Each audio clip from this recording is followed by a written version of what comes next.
Hey everybody, how's it going? I'm going to try to keep you awake. I know you just came back from lunch and everything. Apparently there's some technical difficulties, so the colors are a little off here. So if you can't see something and I need me to expound upon anything, just let me know. Now's a good time to just talk about the overall format of it. What I like to do is encourage interactivity. So if you have any questions, just feel free to yell it out or raise your hand or something, so that we don't have to wait till the end for questions and answers. And I want to make sure that you're getting the most amount of value out of this, and I think the best way to do that is for it to be an interactive session. Sound cool? All right. Is anyone in this room under 18? Oh, or is it 21? Yeah, nice try. What's the drinking age here? 21? All right.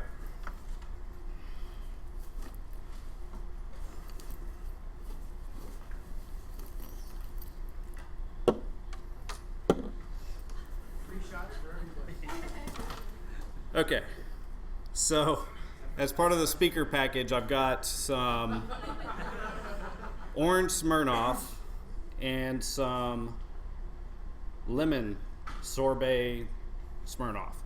All right, so this is going to be to reward those who are vocal and encourage more interaction. Say what? I'll take it. Okay. Yeah. Best presenter ever. All right, up. Okay, so, but truly looking for some interactivity, and also, if someone asks a question and you have a really good answer, maybe even a better answer or a different answer than me, feel free to crosstalk amongst yourselves, and it's all about helping each other out here. That's what this thing is all about. It's less technical and more helping each other. So interactivity is going to be good for this. My name is Glen Roberts, and I've got a podcast called Hackers on Fire, and I live in Charlotte, North Carolina, doing a bunch of Infosec stuff. I love information security research, and I'm very passionate about helping others to get into the field and to also advance in their career. Before we start, I do want to thank the volunteers at Bsides and the sponsors of Bsides for helping to make this happen, including UCF, for being a gracious host. Thank you for attending too. So we develop our technical skills. A lot of next week with SANS, a lot of the Bsides talks is geared towards technical skills. And sometimes we spend a lot of money to get that training that we need for our technical skills. As an example, a conference can cost close to $5,000 to go to. Is anyone here going to SANS starting tomorrow? Yeah, a lot of people, right? You mind if I ask how much that was? About 5,000. Okay, yeah, I pulled this up actually from their site. So okay, $5,000 for the class itself, and then you might need to fly. You might need a hotel, so that could be another $2,000 easily. Has anyone spent more than $7,000 going to a conference, getting some training? No. Oh, you have? How much?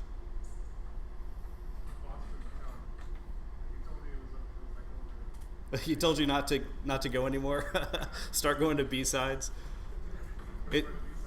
Yeah, it's actually funny because I get so much more value out of a Bsides conference, which is free to near free, $10-20, than I do some of the other training conferences. But even spending $5,000 on technical training at SANS, it's really, really high impact, good quality material, and is well worth the money, maybe even double the money. So I don't mean to say it's not worth it, but what I do mean to say is that we also need to be developing ourselves and our careers, and so it's necessary to complement the technical skills with also a little bit of the career-oriented stuff.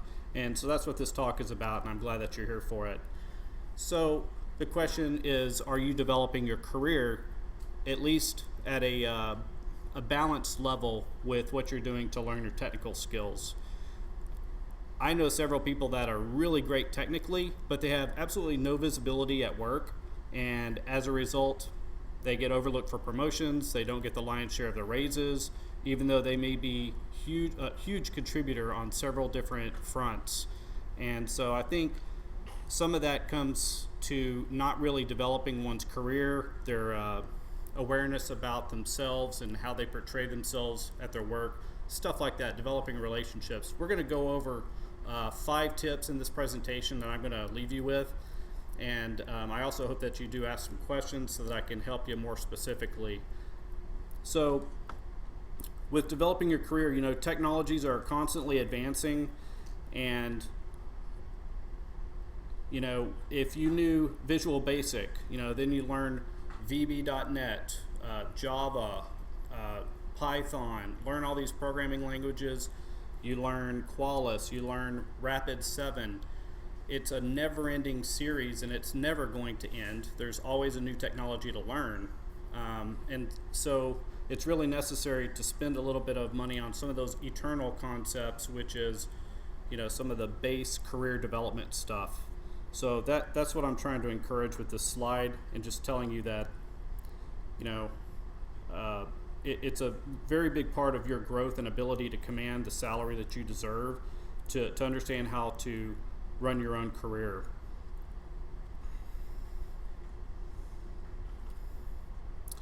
So I've got some questions for you. One of the most important ones on the slide is, are you completely satisfied with your current employer and your current position at the employer? Are you completely satisfied? Is anyone in this room, by a show of hands, you know, who is? I mean, there might be someone. Okay, great. The brown noser in the back sitting next to his boss. Okay, great. Besides you. Okay, all right. I am my boss. Oh, you're your own boss. Well, I would assume you have the great potential to be satisfied. I have only myself to blame. All right, that's good. And the fact is, and he said, I have only myself to blame. The fact is, whether you work for yourself, which, you know, you're really working for your customers too, or you are in a W-2 situation with a boss at work, you still only have yourself to blame. And that's what this presentation is about, taking charge of your own career. So other questions that are provocative are you getting compensated based on the value that you're delivering?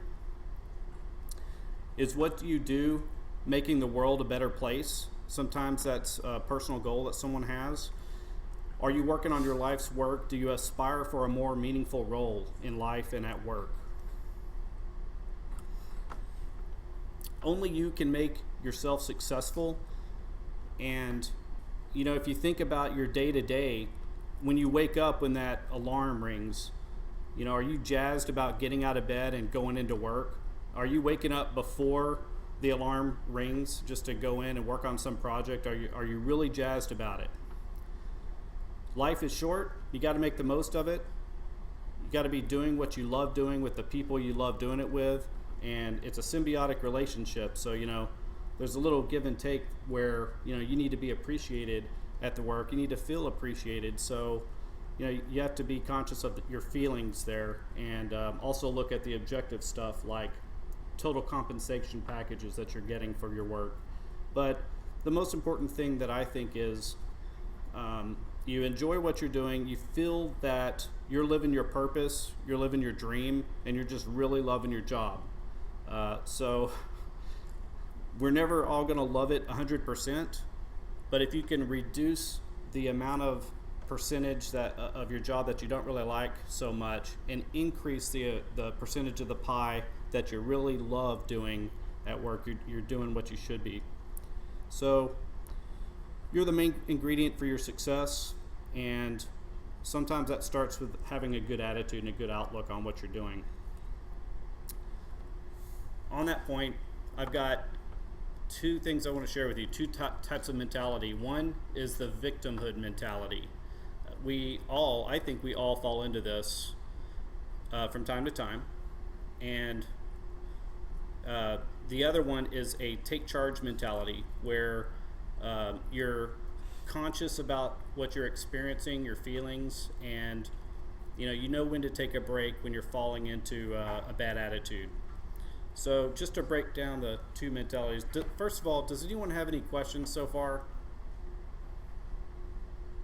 Okay, because if no one has any questions, I'm popping one of these open and downing it right now. I don't even drink this stuff. So, okay, all right. You just want to see me down it, and I'm not going to. I would, it's not so much a question as it is a statement. I think that this is a good presentation from the standpoint of this is just not about Infosec, it's about leadership. Yeah, you're right. So, gentleman's comment is that this presentation is not just about Infosec, but it could apply just in general to a leadership angle. And that's true. And I think that we are all, whether we're owning our own business or whether we're owning our own career, we are leaders of it. And there's ways to be leaders at work, whether we're a manager or not. So, very insightful. Lemon or orange? Orange. All right. There's one more where that came from. So, victimhood mentality. This is dangerous. We all fall into it because we're all human.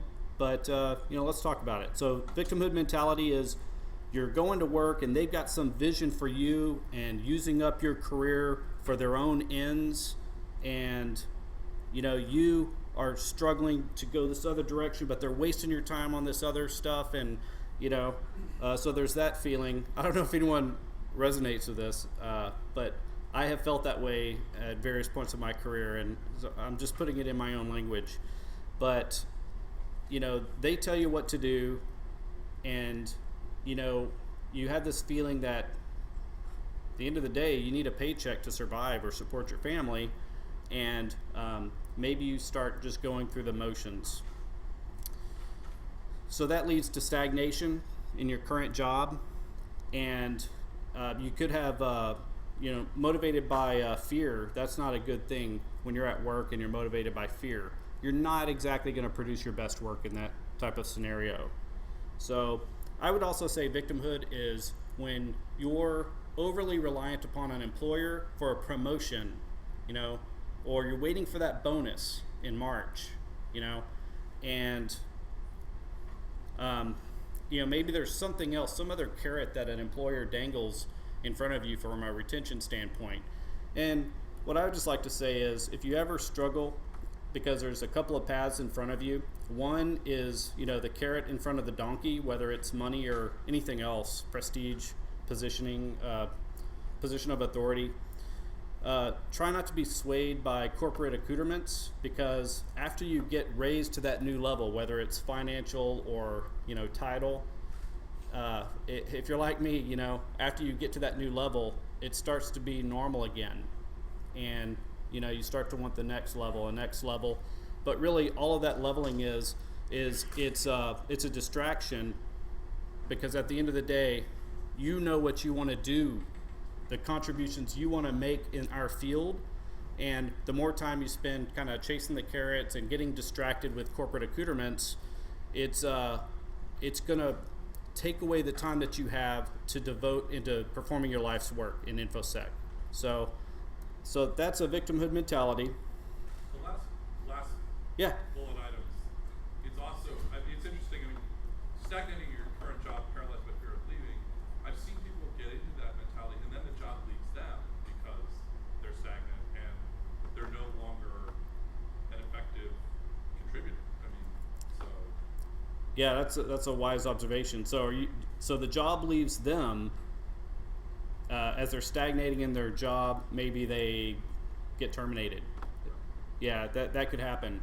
And then you're really screwed because you don't have current skills and you don't have a paycheck. Yeah, the job has evolved beyond your skills, and you've just been more in an operational role, just keeping the business running as it is, instead of developing the business and developing a lot of innovative ways to do the same thing. All right, you got lemon. I've got two of my own. Oh, you've got two? Okay. All right. I don't want to walk out of here with this, okay? Okay, so thank you for that, though. On the take charge mentality side, it's different. It's not the exact opposite, but it's different enough to be worth noting. So you have a vision to fulfill with your own career, instead of some job title controlling what your career is about, and letting that be. So you really need to be true to that, and you're maximizing your impact in the world and your career. and you're taking deliberate efforts to align your career, your work with your career goals. And sometimes you have to recognize when it's time to move on. And this isn't necessarily a bad thing. It could be a very positive thing for your employer and for you, and it could be mutually beneficial to recognize when it's time to move on. Now, when I say it's time to move on, that might be it's time to move on to another role within your company or a different department in the company. To maybe you found something you're really passionate about cleaning up, or some business process improvement that might take a year or more to improve, and you just might want to propose to your boss that your position changes a little bit. So it doesn't necessarily mean that you're leaving the company, but I think it is important to know when your job is getting out of alignment with your career goals. And I would say I'd recommend talking to your boss about that, because unless they're a complete jerk, Manager 101 is trying to really get the most out of each individual based on what their talent is and what they can do for the company. So they would probably welcome that conversation. Okay.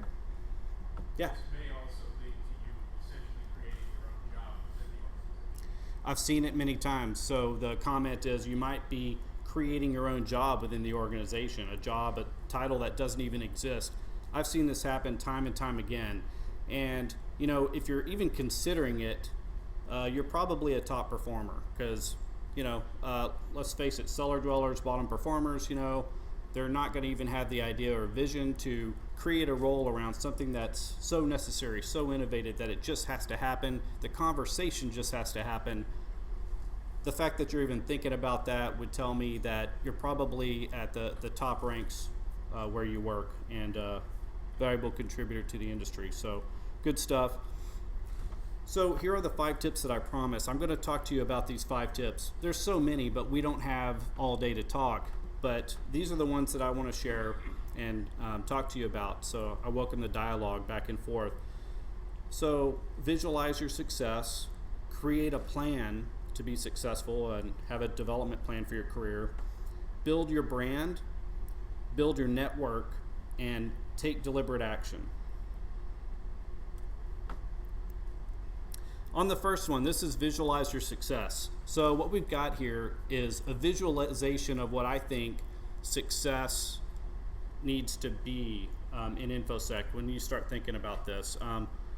Oh gosh, I didn't realize the slide was that bad. Let me talk to it though. So at the top is attitude, having a great attitude.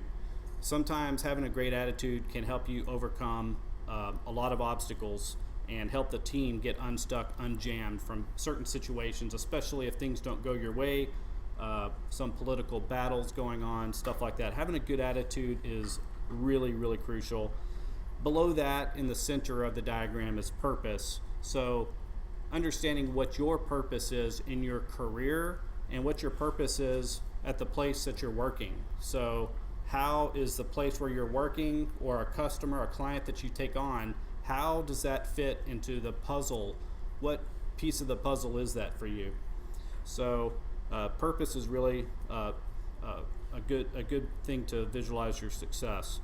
Discipline is something that a lot of us lack, but there's so many tools that can help us to do that. So this is having a good morning routine, having a calendar, like with different tasks, periodic tasks that you need to do on a daily, weekly, monthly basis. I'm talking about things like following up with one of your former bosses, just to say, hey man, I was thinking about you, and how's everything going? Here's what I'm working on. How is it with you?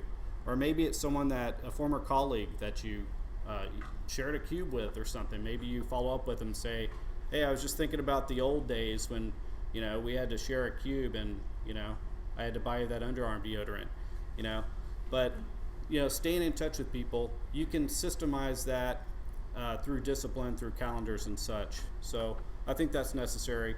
Quarterly, looking through the goals that you have set for yourself, find out where you are relative to them.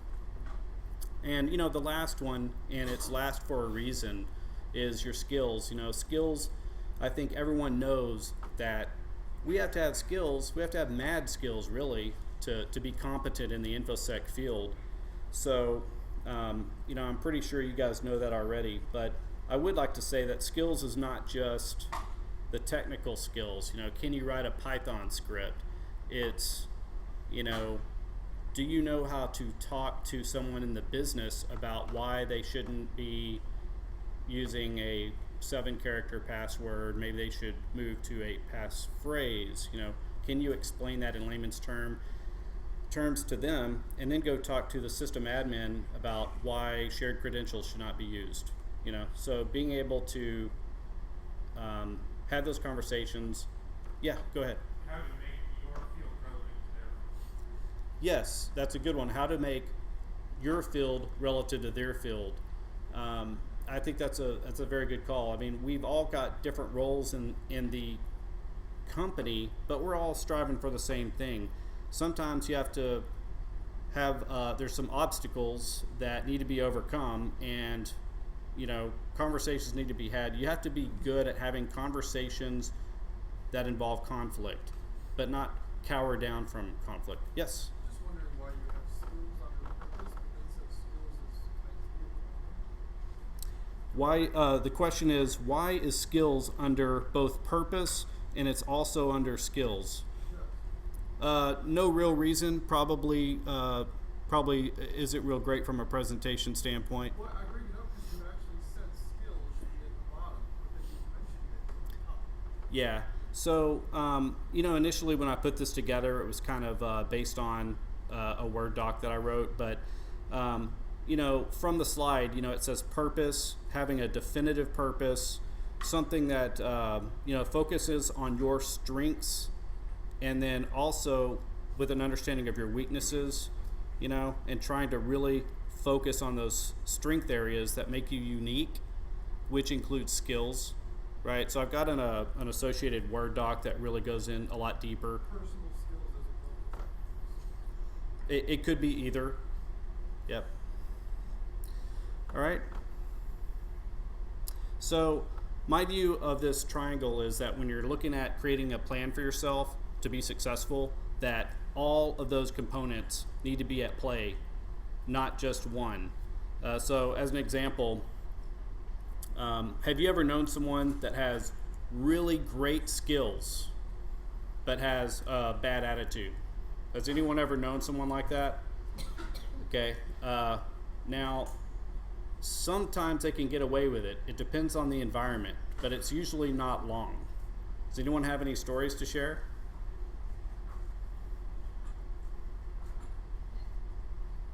Okay, I won't force it.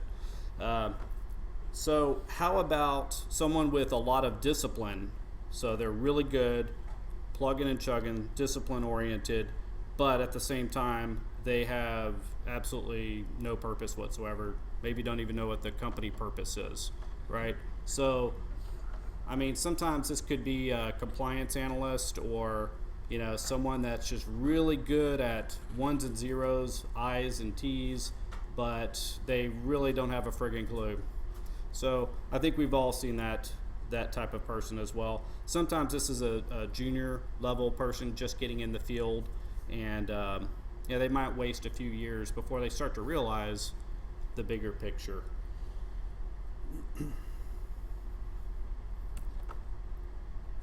Okay, so on creating a plan.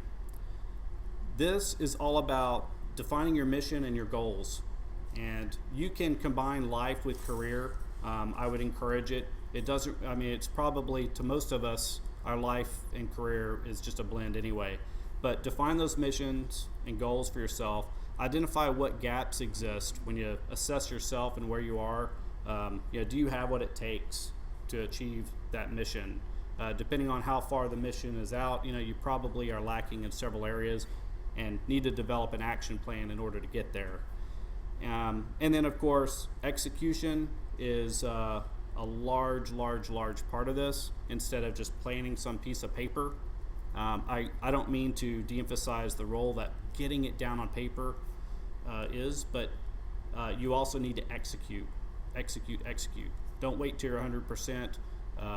Do what you can. I've got a lot of people, as an example, that ask me, hey, I want to get into information security, but I need to get my CISSP first. Wrong answer, my opinion. What you need to do first is know what you're talking about, know what you're doing, develop some skills. You can do that in a lab. And a lot of people that are interested in information security already have a pretty good understanding of enough to start at a junior analyst level. And you learn so much more just kind of jumping in, getting that job and doing it, eating, breathing it all day within your job. You'll grow so much faster than waiting and taking some tests and you don't even know what you're talking about, answering the questions. So that's just an example, but execution is everything. Yes? You know, for folks that are getting into the field, like if you're joining a firm and one of the first things they tell you is we expect you to get this certification within the first 3 months you being employed. That should send you red flags. You should ask more, what is your mentoring program? Or what is going to bring you up to speed with their senior and principal level people before you even take a test? I agree. So for those who couldn't hear, he's talking about, a firm that's asking you to have your CISSP within 90 days of starting should be a warning sign, and you should be asking questions of them, such as what are your mentoring programs? What are you going to do to help me be successful? What kind of investments being made? Did I capture that? Yep. All right, good one. Here, you have to give this away. I don't care if you drink it or not. So. Ah. You got it. See, he's already given it. There we go. It's got that extra Was there a? mix to it, too. So I agree. Have a plan, right? Because the plan keeps you moving forward in a productive direction. But no plan survives contact with the enemy or the future when it happens to you. Be willing to deviate from your plan. I mean, the most interesting things that happen to you are sort of the weird little byways that you go down, and you may end up reevaluating the plan. So yeah, by all means have a 5-year plan. And it's something I try and do, but I'm never 5 years from now, I'm never where I thought I was going to be. I'm so happy, but it's not. I didn't reach the goal. It's about the journey, right? It is. It's. I wish I had enough. So let me make sure I captured this for everyone else. So basically, it's good to have a plan, but also continually assess and be flexible with yourself, and be comfortable with the fact that where you end up may not be exactly 100% on plan, and you need to be even willing to change your plan. Did I get that? That's very insightful. Yeah. I was going to say, also be honest with yourself too, because what do they say? Those who can do, Yeah. those who can't teach you good presentations. But Hey. Hey. No. okay, I find myself always, I'm in somebody's sock. I'm always in somebody's knock. I'm always remoting in. I'm always fixing all these problems. Not necessarily what I always wanted to do. I didn't want to be the guy stuck behind the desk in an office or in a closet. Maybe I wanted to be a webmaster or a graphic designer or something. My skill set lended me to do something else, and it took me a while to figure it out. I had to be honest with myself and just say, well, you are what you are. Yeah, I think that being comfortable with yourself, being who you are, and even if what you thought you were going to do doesn't pan out, I think that's key to enjoying life. And work is such a large part of our life, so we do need to be comfortable with ourselves. I think there's a process that we as people go through until we get to that comfort level. So there's some thrashing about, in different directions until you get there. But that's all just part of growth, and I think mentorship is really helpful to get to that understanding. Was there another question back here? Yes. No, I'll just come to your defense, and I'll say that you being up there speaking is great. You're up there standing because you know you're doing this topic. That's great. Oh gosh, thanks. One of the things that I've seen in my career is I've led people to move up through the ranks in cybersecurity. Is that whether it's information technology, information security, or any other engineering field or technical field, you tend to be neuropsych. You tend to focus on those technical skills. But those technical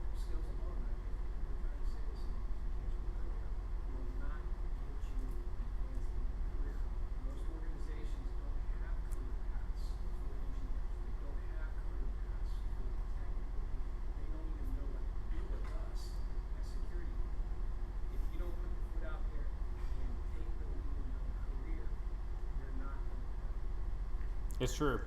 So for anyone that couldn't hear, it's the comment is about really understanding yourself, where you are in your career, being able to get forward in your career through. Well, what would you say would be some of the key tenets?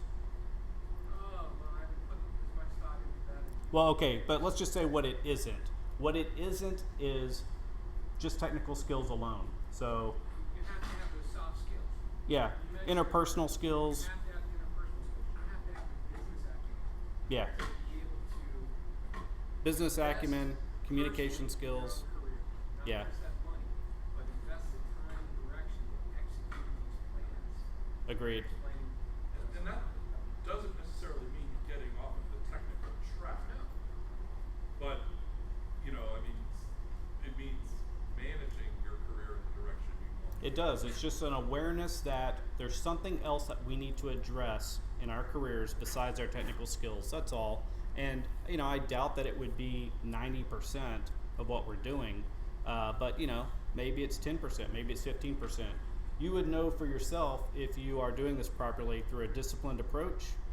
Maybe you set up a monthly, like 1 hour a month for you to look at your career, where you are you making new contacts, different things, you know, with your own plan, and then continually assessing it to find out, are you on track, or do you need to double down in some different areas? But yeah, that's good to know. And you're right about companies not really having a track for technical people, and so you end up getting either tapped to move into management sometimes, or you're just coming to work doing the same thing. So that is difficult. I have seen some of the better companies create a strategist role that is maybe a blend between what the business needs at the moment, opportunities that they could seize, you know, combining that with some security concepts. So, okay, good stuff. There's another path out of that.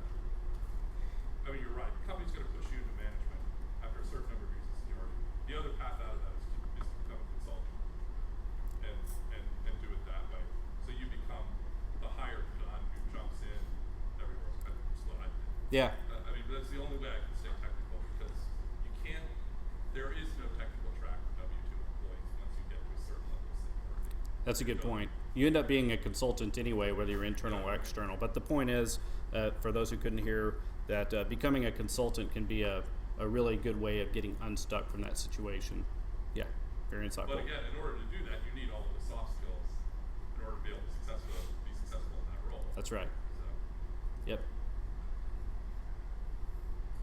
Well, good. So on the plan, just some things to keep in mind would be have some short-term goals, maybe some middle-term, long-term goals. You know, figure that out. But you know, think in terms of like a 1 year, 2 year, 5 year, 10-year plan. It's going to be different for everyone.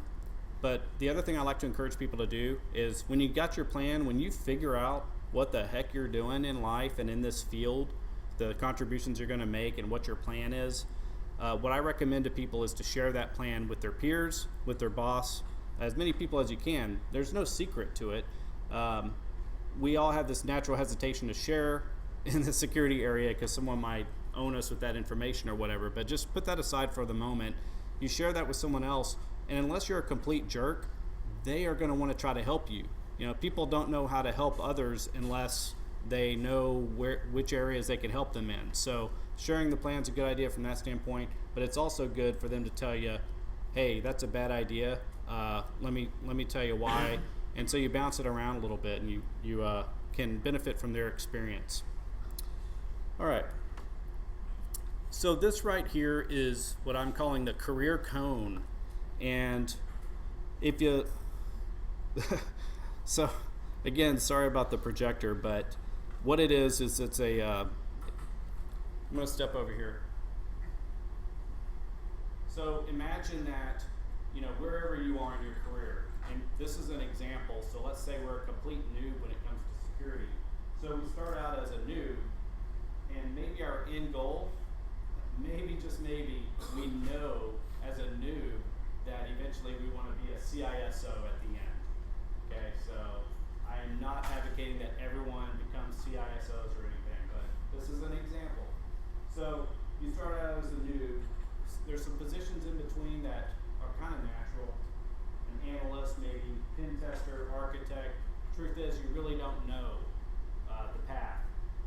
But so you could be a cybersecurity analyst, you could be a forensics analyst, or somewhere in between there. But the one thing, as you're progressing, you should be picking up a lot of different experiences along the way. You can give a talk, whether it's at work or Bsides, whatever. You can write an article, various projects that you can ask to be placed on. So all of these types of experiences along the way should benefit you by the time you are at that end state. And some of these can be real accelerators for you. So if you're a new and you know you're going to be a CISO, what's wrong with studying information security leadership or how to manage a SOC and put together an article on that and get that published? And you can refer to that way down the road when you are applying for that CISO job. So you should be developing bullets in your resume that you're going to make reference to a decade from now. So you should be developing those bullets right now and continuing on that. So you have a long history of the type of experience, type of connections that would be expected of someone in that role. Does that cone make any sense? Is anyone into lockpicking? Have you been to the Lockpick Village yet? Okay, I'm a big time lockpicker. I love that stuff. So another way I describe this cone is it's kind of like a lock, and so you might have to jiggle your way through to kind of release the pins, So that's another way to think about it. And sometimes you get a couple of pins just immediately, so you could skip a few levels. And if you're very skilled at what you do, you can open that lock faster. Next, build your brand. On this, I would like to point out that there is a workshop going on across the hall. Someone that I know, her name is Krista Pusateri, and her workshop is called Brainstorming Your Brand. And I will, at the end of the presentation, I've added a link to her website where you can download that material so that you can go through it if you're interested in brand building. But you already have a brand whether you know it or not. The catch is to be conscious about what that brand is and have that aura of like self-awareness about what you're portraying to others, whether you're in the boardroom or whether you're working in the server room with one of your peers. So how are you coming across to them, and is it appropriate? Because I really don't think we should just be as authentic as we are. I don't think we should I wouldn't walk into a boardroom wearing a t-shirt and tennis shoes, but I do think it's appropriate here, and that's just a personal dress example. But I think it is important to understand a situation that you're in and what the expectations are and try to meet and exceed those expectations. So that being said, you do need to be authentic, and you need to leverage what's special about you, your uniqueness, and you still need to do that. We talked about getting published, giving talks, whether it's at Bsides or elsewhere, and meeting other people in the community. That's all part of the building your brand. And I also put a comment in here about developing a portfolio. So I just got off the phone with someone this week that has a very active portfolio, and what he's done is all of the articles that he's written and the times that he's been in the news, he'll just have links on his website kind of referring to that, so it can be conveniently found for people that are looking for it. And I thought that was a fun little idea that he had. But the key is you're doing a lot of great work, and a lot of this can be fashioned in such a way to convey what you know and convey what you have done. And so it's important that we do that and not be tempted to think that that's just bragging and just avoid doing that altogether. So begin to show the world your value and your contributions, and it'll pay off. On building your network, this is probably one of the most important things that I would recommend in our field. I think that the relationships are everything, especially in Infosec. So, I like to look at, am I continuously building my network within the Infosec field and meeting new people with new ideas? And, me personally on my plan, I'm looking at how many new people am I meeting? That's pretty critical for me. And relationships that you're building, it's very important. So I also said helping others and marketing their skills is a good way to achieve some level of reciprocity back. So you help others, even if it's not with the intention of them helping you back, they will. If you can introduce people to others, Kevin, that might sound familiar from earlier, but as an example, I hate to put you on the spot, but Kevin, I met Kevin out there, and we were talking and everything. Someone kept walking by. It looked like she was looking for something, and I said, "Hey, what's your name?" And "Hey, this is Kevin," and we had a conversation about what each other does, and but I think that's some really good things to do, is to build those relationships and nurture them over time, touching base with the contacts. Yeah. Yeah, I would like to make a comment because you mentioned about networking with other professionals in IT. Well, I see the value of this reaching out of IT and networking with other people, because that communication is going to add double value to the network. Yeah, so I think the point you're making is it's definitely good to have those relationships within the information technology area, but also outside of IT. Is that what you're saying? Yeah, I agree with that, especially in the company. There is a quote that I like to give out as often as I can. It's, you can have everything in this life that you want if you will just help enough other people get what they want. It's a Zig Ziglar quote, but I really love that, and I think about that all the time. Having mentors and providing mentorship to others is a fantastic way to build your network. So think about that too. The final tip, tip 5, taking deliberate action. So this is not just willy-nilly taking action. We're talking about very deliberate approach to improving your career, and this can be done. So you want to unleash the gifts that you have for the world. In order to do that at all, you're going to have to take some action. Otherwise, it's just an idea. It's in your head. It's on a piece of paper in your office. But if you're deliberate about it, you can do some great things. So, experiment, live a little, take some risks, and stay focused on doing that. Take advantage of the opportunities that come around. I think you'll find a whole lot more opportunities happen, and you start developing some momentum when you start taking a deliberate approach to your career. Things just start happening, and that momentum, it just keeps going and going. So take advantage of those opportunities that are sure to come. And the last little comment there, don't wait or beg for permission from your boss or anyone else. You know what you want to do, and you need to go and do it. And so you don't need to ask someone if you should pursue your passion or do some research project that you're highly interested in. You just go and do it. So if there's any obstacles or entrenched hierarchies in your way, I would just encourage you to not be in the habit of begging, but be in the habit of taking action. Have a bias towards taking action. Yes? And it's always easier to ask forgiveness than to ask permission. That is tried and true. The gentleman says it's always easier to ask for permission or for forgiveness instead of permission. So, yeah. So, don't ever give up on yourself. We all go through ups and downs, and continuing to move your career forward incrementally is going to be vital for you. I've got a call to action I'd like to propose for you at this conference.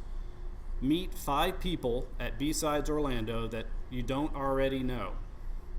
And so these 5 people, exchange contact information with them, and within the next 7 days, do something that helps them. So if you started with 5 people and you did something to help those 5 people, what do you think is likely to happen? You know, I think that you'll find that there'll be some fruits of that labor. The fruits may be on their tree. That's okay though, right? So this is the challenge. This is the call to action for you. So has anybody met 5 people already that they didn't know before the conference? Yeah? Okay, good. So I guess I would just be unfair and suggest that you meet another 5. But okay. The other thing is volunteer to help at the next Bsides or a conference in your related city. You know, try to volunteer to help the next Bsides. I think that'd be a really good thing. Okay. Are there any questions at this point? We've only got a few more minutes. Okay. Feel free to contact me. I have put the Brainstorming Your Brand link on this slide. This is Krista Pusateri's location where she's going to have all of that material from that workshop uploaded for you to download. So if you're interested in building your brand, she's got a very in-depth presentation on that she can share with you. She's happy to do that. I've also put my contact information on there, so if you would like to talk, you know, feel free to give me a call. That's like literally my cell phone number. So feel free to give me a call on my cell phone. I'd love to help you in any way possible. I've also got my Twitter in there, my email address. So feel free to contact me at any time if you think that I can help or you just want to bounce some ideas off me. I just love talking to all you guys. So, all right. Anything else? Yeah, I would recommend they need to have you speak to everybody, not just one track. Like, for example, I went in the wrong room by accident because I'm an idiot, couldn't read. And all the young kids were in that other presentation for learning how to set up some type of pawn device on security. But you know what? All those young 19-year-old, 18-year-old, 20-year-old kids are the ones who really need to be in here hearing what you have to say. Well, I appreciate that.